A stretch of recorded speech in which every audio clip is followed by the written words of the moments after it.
তো বন্ধুরা, সকালটা যেমনই শুরু হোক না কেন, দিনটা তো শেষ হয় যুদ্ধ দিয়েই। আর এই যে আমার যুদ্ধ শুরু, এই মেয়েটাকে স্কুলে না পাঠানো পর্যন্ত আমার শান্তি নেই। ও স্কুলে গেলে পরে আমি একটু নিশ্চিন্তে কাজগুলো করতে পারি। তো সকালবেলা উঠে মেয়ে ঘুম থেকে ওঠার আগে সমস্ত কাজ সারতে হয়, ওকে একটু পড়তে বসাতে হয়, তারপর খাইয়ে দাইয়ে স্নান করিয়ে রেডি করে পাঠিয়ে দিলাম। আর এই দেখো ফুল তুললাম। এবার স্নান করে চলে আসলাম, বাসি কাজ যেহেতু সারাই ছিল। আর একদিকে হচ্ছে ভাত আর একদিকে হচ্ছে চা। বর এসে গেছে, আর একটু এসে ডিউটি থেকে এসে একটু চা খেতে চায়, আবার খেয়ে বেরোবে। আর আমি বসিয়ে দিলাম, ওই চা করেছিলাম ওই পাত্রে দুটো ডিম সেদ্ধ বসিয়ে দিলাম। এই যে আর মাছ নিয়ে এসে, এই আর মাছ আবার আমার কর্তামশাই খান না, সেই জন্য ঘরে ডিম ছিল দুটো বসিয়ে দিলাম। আর এই যে চা করে নিয়ে চলে আসলাম, ওদিকে ডিম হচ্ছে, ডাল হচ্ছে, চাটা খাবো। আমিও তো স্নান করে এসেছি, স্নান করে এসে আমি প্রতিদিনই একটু চা খাই। আর এখানে একটু পাঁপড় ভাজছি, ওই ডাল সেদ্ধ বসিয়েছিলাম, ডাল দিয়ে খাবে সেই জন্য।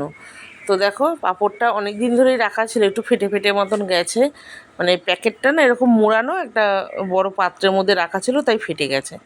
আর এখানে দেখো ডিমটা ভেজে নিচ্ছি। ডিমটা সুন্দর করে ভাজতে হবে, ডিমটা একটু কষা কষাই করব।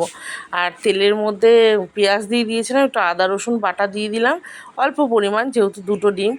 আর পেঁয়াজ দিয়েছিলাম একটাই। তো দেখো মশলা কষাচ্ছি, একটু লঙ্কার গুঁড়ো, আমার কর্তামশাই তো জিরের গুঁড়ো একদমই পছন্দ করে না, আর আমরাও সব কিছুতে খাই না। একটু জ্যান্ত মাছের ঝোল টোল হলে তাহলেই খাওয়া হয়। আর দিলাম লবণ, হলুদ, লঙ্কার গুঁড়ো, আর অল্প অল্প জল দিয়ে কষে নিচ্ছি, আর টমেটো দিইনি। আর এই যে ডিমগুলো দিলাম, ডিমগুলো দেখছো একদম লাল করে ভেজে নিয়েছি। ডিম যদি একটু কম ভাজা হয় না, তাহলে আবার ভালো লাগে না খেতে। তো যাই হোক, কষে নিলাম। আর দিয়ে দিলাম গরম মশলা, বেটে নিয়েছিলাম সেই গরম মশলাটাই দিয়ে দিলাম।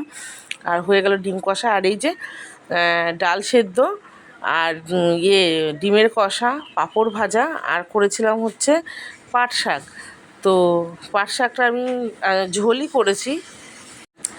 1.5 কাপ মতন জল দিয়েছিলাম, ফুটে 1 কাপ হলো, তার মধ্যে একটু নুন আর চিনি দিয়ে পাট শাকটা সেদ্ধ দিয়ে দিলাম, কারণ পরে নুন চিনি দিলে শাকের কোনো জায়গায় লবণ ঢুকবে, কোনো জায়গায় ঢুকবে না। তো এখানে দিলাম রসুন আর শুকনো লঙ্কা ফোড়ন। এবার পাট শাকটা দিয়ে দেবো। আর আমার না এই পাট শাকের ঝোলটা খেতে খুব ভালো লাগে। অনেকে খায় মুসুরির ডাল দিয়ে, মুসুরির ডাল দিয়ে আমি খুব একটা করি না, আমি এটাই করি। পাট শাকের বড়াটা করি, বড়া আবার আমার কর্তামশাই পছন্দ করে। আর একটা করা যায় চিংড়ি মাছ দিয়ে। যাই হোক, আমি এটাই বেশি করি। তো যাই হোক, দেখো দেখিয়ে দিলাম। আর আজকে যেহেতু ডিম হবে, মাছ হবে, চিংড়ি মাছের তো প্রশ্ন নেই। আর মাছটা ভালো করে ধুয়ে নিয়ে এসেছিলাম, আর বসিয়ে দিয়েছিলাম একটুখানি গরম জল মাছটাকে ধোয়ার জন্য। আর এই মাছটা ভালো করে ধোয়া না হলে জানো তো খুব ফাটে। তো যাই হোক, আমি এর মধ্যে মাছটার মধ্যে লবণ হলুদ মাখিয়ে নিচ্ছি। আর স্কিনটাও যদি পরিষ্কার ঠিক মতো না করা হয় তাহলে কিন্তু ফাটে। ওটা আমি একদম ঘষে ঘষে একদম স্কিনটা একদম পরিষ্কার করে ফেলেছি, করে গরম জল দিয়ে ধুলাম। আর একটা জিনিস, আর মাছে কিন্তু একটু তেল মাখিয়ে নিলেও ফাটবে না। তো যাই হোক, আমি এই যে মাছটা ভাজা বসিয়ে দিয়েছি।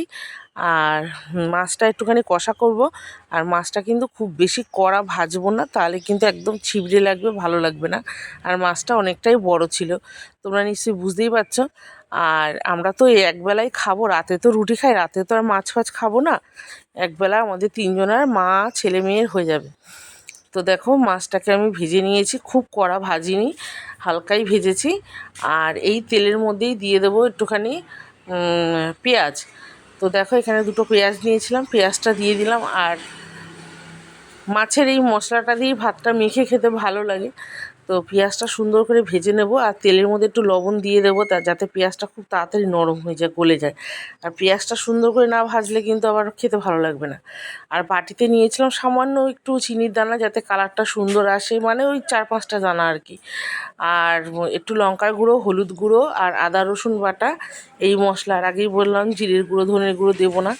তো দেখো, মশলাটাকে এবার অল্প অল্প জল দিয়ে কষে নিচ্ছি। আর টমেটো দিয়েছি, মানে একটা গোটা টমেটো 3 ভাগের 1 ভাগ। তো টমেটো বেশি দিলে টক টক লাগছে, খুব কম পরিমাণেই টমেটো দিলাম। আর এই যে কষে নিচ্ছি মশলাটাকে সুন্দর করে, আর অল্প পরিমাণ জল দেব। জলটা ফুটে গেলেই এর মধ্যে দিয়ে দেবো মাছটা। মাছটা খুব ভালোভাবে সেদ্ধ হতে হবে, গ্যাসের স্টিমটা একটু কমিয়ে দিয়েছিলাম। আর জানো তো, রান্না করতে গেলে হুড়োহুড়ির মধ্যে কত বাসন হয়, আর আমার তো প্রচুর বাসন হয়। তো মাছটা একটু স্টিমে দিয়ে কমিয়ে, আর আমি চলে যাব একটুখানি মোছামুছি করব, পরে বাসন মেজে নেবো। আর আমার কর্তামশাই খাওয়া হয়ে গেছে, তো এইটা আমরা খাবো। আর যেহেতু সে ডিউটি যাবে, তাকে আগে তারটা করে দিলাম, এটা আমি ধীরে সুস্থে করলাম। আর এই যে হয়ে গেছে মাছটা, দেখো সুন্দর গ্রেভিটা হয়েছে। আর এর মধ্যে দিয়ে দেবো গরম মশলা। আর একটুখানি মানে একবারই বেটেছিলাম আর কি ডিমে আর এতে দেওয়ার জন্য। তো দেখো মাছের রসাটা কীরকম হয়েছে একটু কমেন্টে জানাবে। আর ভিডিও যদি ভালো লাগে অবশ্যই কমেন্টের সঙ্গে থেকে